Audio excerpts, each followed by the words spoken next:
Now, there's little doubt that Uzbekistan's President Shavkat Mirziyoyev is heading for a second term after a largely uncontested election on Sunday. Well, joining me now from Paris is Alex Melikishvili, a country risk analyst with IHS Markit. Thanks very much for joining us on Euronews. When Mirziyoyev took over 5 years ago from Islam Karimov, who of course was notoriously autocratic, I mean, there were reforms to begin with, but he didn't carry on down that path.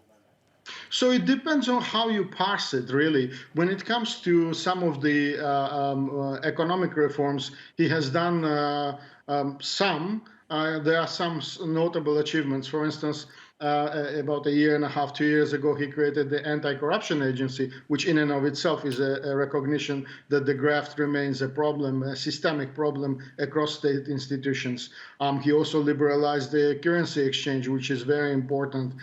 He changed the government's attitude to the outflow of the low-skilled laborers. I mean, migrants. This is something that's important because Uzbekistan is overpopulated. That's a population of more than 33 million people. It's the most populous country in Central Asia, and it has a recurrent problem with how to employ the surplus low-skilled labor. So from this point of view, he has some achievements, but obviously there are drawbacks too, and one of them was revealed during the Sardoba dam collapse in May of 2020, which indicates that there are issues when it comes to elite corruption in Uzbekistan, when it comes to, for instance, theft during the state-funded infrastructure development projects. So it's a mixed record, really.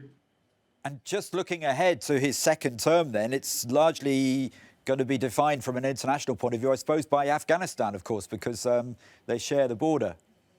Correct. You're absolutely correct to highlight Uzbekistan's increasing importance when it comes to Afghanistan. United Nations High Commissioner for Refugees already announced that the establishment of the special hub in Termez, which is close to the border with Afghanistan, where essentially all of the international humanitarian assistance will be channeled via that hub. So Uzbekistan's sort of significance vis-a-vis Afghanistan will increase significantly. I mean, it also bears noting that Uzbekistan's foreign minister was only second foreign minister after Qatari foreign minister visiting Kabul and having talks with the Taliban leadership. So Uzbek government has been cultivating a relationship with Taliban for at least 2 years now.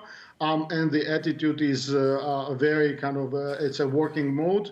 And Uzbek government is definitely is in favor of stabilizing the situation there by channeling international assistance and by maintaining good working relationship with the Taliban leadership. Alex Melikishvili, that's all we've got time for, I'm afraid. Thanks very much for joining us on Euronews.